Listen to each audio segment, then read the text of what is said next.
हिमाचल प्रदेश के संजौली में मस्जिद को लेकर जो विवाद है वो लगातार बढ़ता जा रहा है।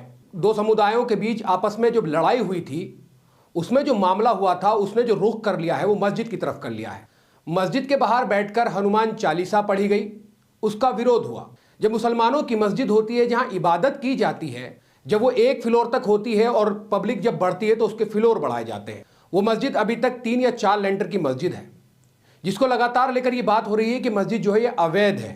अभी तक किसी को लेकर बात शुरू हो गई। जिस तरह से हंगामा वहां शुरू किया गया है और अलग अलग रिएक्शन आए हैं, वहां एक महिला ने कहा कि एक दिन इस मस्जिद को हिंदू जरूर तोड़ेंगे।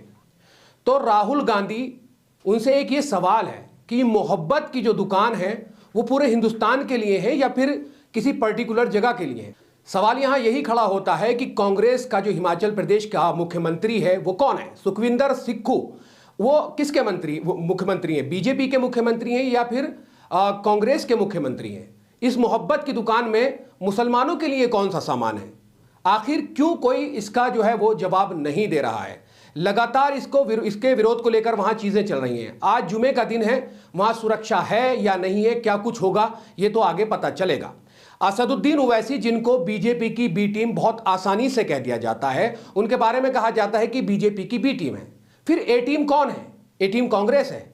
कौन है ए टीम बीजेपी की? अगर मुसलमान ये सोचते हैं कि चलो कांग्रेस को वोट किया जाए, और मुसलमान करते भी हैं कांग्रेस को वोट, उनके पास ऑप्शन नहीं होता है। अब जब इस तरह के मसले होते हैं तो आपस में ये बातें होनी शुरू हो जाती हैं कि बीजेपी का एजेंडा है, इस तरह के एजेंडे उठाकर बीजेपी जो है वो कमजोर करना चाहती है कांग्रेस एंड जो उसके अलायंस में उन तमाम चीजों को। तो इनको थोड़ा सा बर्दाश्त करो। बर्दाश्त की इंतहा होती है। तमाम हिंदुस्तान में, पूरे हिंदुस्तान में एक चीज देखी जाती है कि मुसलमानों के खिलाफ लगातार जो है वो नफरत को बढ़ावा दिया जा रहा है। आम जनता के दिमागों में नफरत इतनी पाल दी गई है कि ना वो मस्जिद देखना चाहते हैं, ना मुसलमानों का कोई कार्य देखना चाहते हैं, ना ही वो किसी मुसलमान को पसंद करना चाहते हैं। पहले ही जो नफरत थी वो कुछ लोगों में थी, लेकिन आज दिन ब दिन जिस तरह से माइंड वॉश हो रहा है मुसलमानों को लेकर, ये नफरत जो है वो आम होती जा रही है।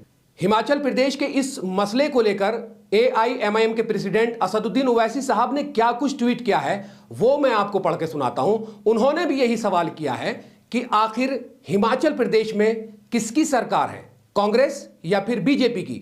ये कांग्रेस का जो मंत्री है जिन्होंने सदन में खड़े होकर आवाज उठाई कि वहां पर 190 लोग थे, लेकिन अब रोहिंग्या और बांग्लादेश के लोग आ गए हैं, 1 2 3 को मैं भी जानता हूं, और अब ये 2000 हो गए, ये जांच का विषय है। उसको लेकर असदुद्दीन ओवैसी साहब ने और पूरे सोशल मीडिया से लेकर मेन स्ट्रीम मीडिया पर कांग्रेस के उन मंत्री का जो बयान है वो धड़ल्ले से वायरल हो रहा है। उसको तमाम लोगों ने देखा है। आगे आपको वीडियो में वो बयान मैं सुनवाऊंगा, लेकिन असदुद्दीन ओवैसी साहब ने उसको लेकर क्या ट्वीट किया है वो मैं आपको पढ़ के सुनाता हूं। पहले सुन लीजिए मंत्री साहब ने क्या कहा है, जो कांग्रेस के मंत्री हैं लेकिन कहा मुसलमानों के खिलाफ ही है। उन्होंने कहा कि इसकी जांच होनी चाहिए, लोग कहां से आए।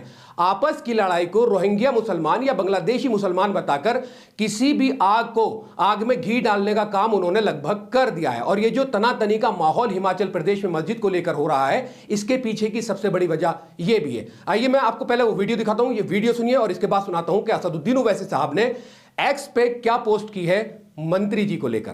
कैसी स्थिति उत्पन्न हो रही है प्रदेश में? जो रोज नए लोग आ रहे हैं, जमात वाले आ रहे हैं, कहीं आ रहे हैं जिनका अता पता ही कोई नहीं। क्या ये रोहिंग्या मुसलमान है?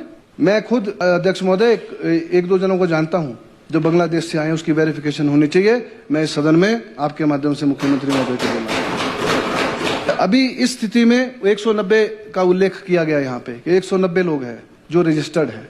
तो 1900 कैसे हो गए सर?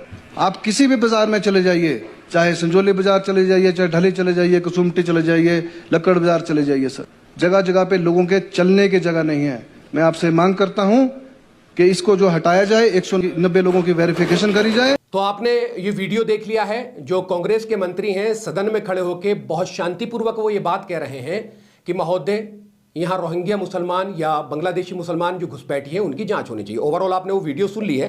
अब असद साहब ने इस वीडियो को कैप्शन करके क्या लिखा? उन्होंने लिखा है, क्या हिमाचल की सरकार भाजपा की है या कांग्रेस की? ये वीडियो शुरू होने से पहले मैं आपको बोल चुका हूं, हिमाचल की मोहब्बत की दुकान में नफरत ही नफरत। ये वीडियो में हिमाचल का मंत्री भाजपा की जबान कैसे बोल रहा है?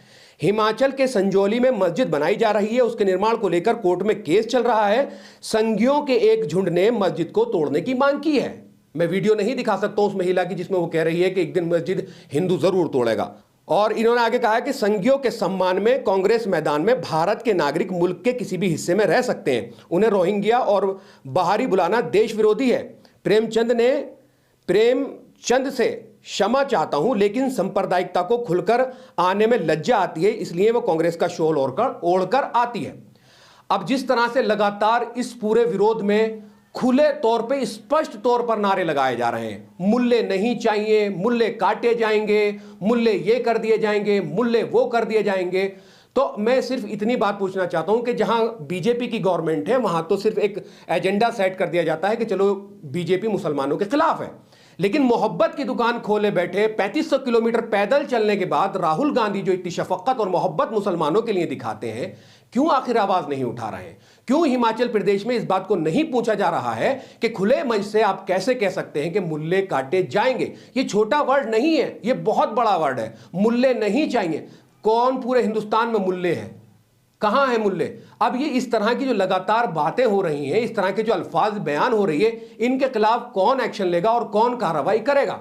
क्या इस मामले को शांतिपूर्वक नहीं सुलझाया जा सकता है? 1960 की बनी है संजौली की मस्जिद आज कैसे अवैध हो रही है? 1960 से लेके अगर आज तक का जोड़ा जाए तो लगभग 64 साल के आसपास हो जाते हैं। तो 64 साल में इससे पहले क्यों यह आवाज नहीं उठी कि यह मस्जिद अवैध निर्माण से बनी हुई मस्जिद है? अगर आपस की एक लड़ाई हो जाती है तो लड़ाई में सिर्फ यही कहा जाएगा ना कि मस्जिद तोड़ दो, मुसलमानों को परेशान कर दो। तो तमाम पूरे हिंदुस्तान में लगातार मुसलमानों को लेकर परेशान किया जा रहा है, प्रताड़ित किया जा रहा है, और यह बड़ा सवाल है कि आखिर यह कब तक चलेगा। गुज़िश्ता कुछ दिनों में फरीदाबाद हरियाणा में जिस तरह से एक आर्यन मिश्रा की हत्या कर दी जाती है, वो भी मुसलमान के धोखे में ही की जाती है। और अगर इस तरह के लगातार धोखे होंगे तो लोगों की समझ आएगी, लोगों का दिमाग खुलेगा। बैरिस्टर असदुद्दीन ओवैसी साहब वो हमेशा एक बात कहते हैं कि ना मैं मंत्री बनना चाहता हूं, ना मैं मुख्यमंत्री बनना चाहता हूं, ना मैं प्रधानमंत्री बनना चाहता हूं। चाहता यह हूं कि मुसलमानों की जो क़यादत है, राजनीति में जो मुसलमानों का मकाम है, वो मजबूत होना चाहिए। मैं ये नहीं कह रहा हूं कि आप असदुद्दीन ओवैसी को सपोर्ट कर दो, लेकिन एक बार अपनी जबान से यह बोलने से पहले 1000 बार सोचना चाहिए कि बीजेपी की बी टीम कौन है, कौन सा ऐसा मुद्दा है जिसमें मुसलमानों की आवाज बनकर असद साहब नहीं खड़े होते हैं।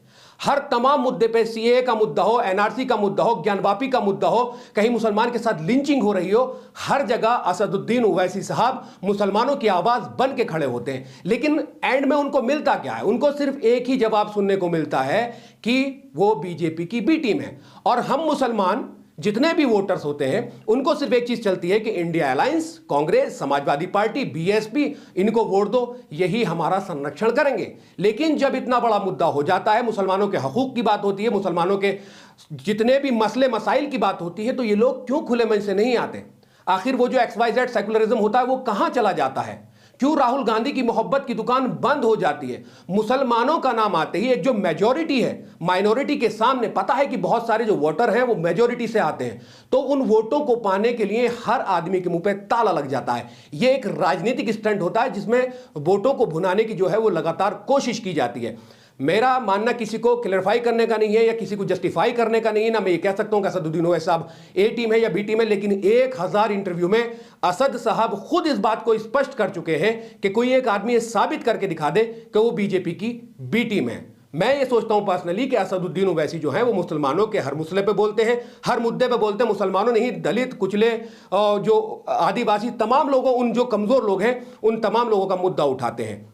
आर्यन मिश्रा के घर भी वो अपना एक आदमी भेजते हैं, शोएब जमाई को भेजते हैं, वहां भी उसकी खैरियत लेने के लिए, उसको सपोर्ट करने के लिए वो तमाम चीजें वो करते हैं। तो पूरे हिंदुस्तान में एक मैसेज देना चाहते हैं और सच्चाई की और सच की राजनीति वो करना जानते हैं। तो कुल मिलाकर ओवरऑल हिमाचल प्रदेश में जिस तरह से इस मस्जिद को लेकर विवाद हो रहा है, तो इस विवाद को कांग्रेस को संज्ञान में लेकर इस पर एक्शन लेना चाहिए। और जिस तरह से लगातार ये नारे लगाए जा रहे हैं, तो ये चिंगारी इतनी बड़ी चिंगारी ना बन जाए कि इससे ज्यादा दंगा फसाद हो जाए, जो आम जनता है, जो आम लोग हैं, उनका जीवन अस्त व्यस्त हो जाए। तो इन चीजों को बहुत सोचना चाहिए। सरकार को इस चीज को संज्ञान में लेकर, प्रशासन को इस चीज को संज्ञान में लेकर इस पर बहुत ज्यादा कंट्रोल करना चाहिए। और इस तरह के जो लोग नारे लगाते हैं उनके खिलाफ सख्त से सख्त कार्रवाई करनी चाहिए, क्योंकि ये जो है ये देश के लिए बिल्कुल भी ठीक नहीं है। एक माइनॉरिटीज के लोगों को, किसी विशेष समुदाय के लोगों को, और स्पेशली बहुत लोग कहते हैं मुसलमानों को मुसलमानों को जिस तरह से टारगेट किया जा रहा है वो टारगेट नहीं किया जाना चाहिए। और मुसलमानों को जो है सहूलत, प्यार से रहो, उनको भी रहने दो। ये देश सबका है। वो कहते हैं ना कि यहाँ बाई चांस नहीं, बाई चॉइस नहीं,